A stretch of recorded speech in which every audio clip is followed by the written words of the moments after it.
Hello price Lord brothers and sisters, கர்த்தருக்கு ஸ்தோத்திரம். நான் இந்த வார்த்தையை உங்களோடு பகிர்ந்து கொள்வதற்காக நான் மகிழ்ச்சி அடைகிறேன். இதன் மூலம் தேவநாமம் மகிமைப்படுவதாக. தேவன் நமக்கு தந்திருக்கும் இன்றைய நாளின் இந்த வார்த்தை, என் கிருபை உனக்கு போதும், பலவீனத்திலே என் பலன் பூரணமாய் விளங்கும் என்றார். 2 கொரிந்தியர் புஸ்தகம் 12வது அதிகாரம் 9வது வசனம். அன்பு தேவப்பிள்ளை, இது நமது தேவன் பவுல் அப்போஸ்தலரான தனது பிள்ளை எப்படி பவுல் அப்போஸ்தலர் தனது பலவீனத்தை குறித்து தேவனிடத்தில் ஜெபித்த போது அவருக்கு தேவன் சொன்ன வார்த்தை என்ன வார்த்தை? என் கிருபை உனக்கு போதும், பலவீனத்திலே என் பலன் பூரணமாய் விளங்கும். எனக்கு அன்பான தேவ பிள்ளைகளே, இந்த வார்த்தையை தேவன் பவுல் அப்போஸ்தலருக்கு மாத்திரம் அல்ல, நமது தேவன் பலவீனத்தின் நிமித்தம் தம்மை நோக்கி பார்க்கிற ஒவ்வொரு தேவ பிள்ளைகளுக்கும் சொல்லுகிறார். யாருக்கு? உங்களுக்கும் எனக்கு தான். ஹல்லேலூயா. தேவப்பிள்ளை, என்ன சொல்ற ஏசப்பா? என் கிருபை உனக்கு போதும், பலவீனத்திலே என் பலன் பூரணமாய் விளங்கும் என்று.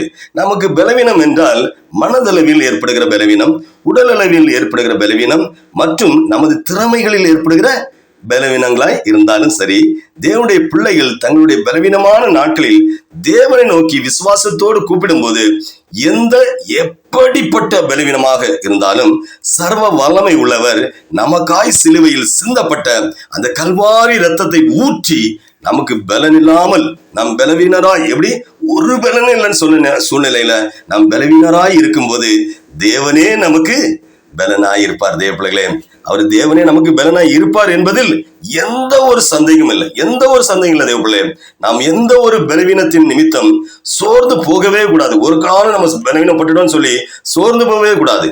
ஆகையால் தேவனுடைய பிள்ளைகள் ஒவ்வொரு பேரும் இந்த வார்த்தைகளை பிடித்து கொண்டு நம்மை பலப்படுத்துகிற கிறிஸ்துவின் இடத்தில் என்ன செய்யணும்? பாரத்தோடு ஜெபிக்கணும். இனி ஜெபிப்போமா? ஹல்லேலூயா. ஜெபம் முழங்கால் கொடுத்து எல்லாரும் இருக்கிற இடத்துல ஜெபிங்க. கிருபையும் சத்தியம் நிறைந்த எங்கள் அன்பு தகப்பனே ஏசப்பா, இந்த நாளில் தகுதியில்லாத எங்களை தகுதிப்படுத்தும் உம் கிருபைக்காக உமக்கு ஸ்தோத்திரம் ஏசப்பா. ஏசப்பா, வேதத்தில் ஆடுகள் மேய்த்த தாவீதை தேசத்து ராஜாவாக மாற்றினீரே ஆண்டவரே, உமக்கு நன்றி ஸ்தோத்திரம் ஆண்டவரே. மீன் பிடித்து கொண்டிருந்த பேதுருவை உம் ஊழியத்தை கொடுத்து சபையை கட்ட வைத்திரே, உமக்கு நன்றி ஏசப்பா. எசப்பா, அடிமை பெண்ணான எஸ்தரை 127 நாடுகளுக்கு இளவரசியாக மாற்றினீரே, உமக்கு நன்றி ஏசப்பா. எசப்பா, இந்த நாளிலும் பலகீனமான எத்தனையோ பேரின் ஆண்டவரே பலகீனத்தை மாற்றினீரே ஆண்டவரே, உமக்கு ஸ்தோத்திரம், நன்றி ஏசப்பா. எசப்பா, இந்த வேலை ஆண்டவரே, இந்த வேலை அடியானோடு இணைந்து இந்த செய்தியை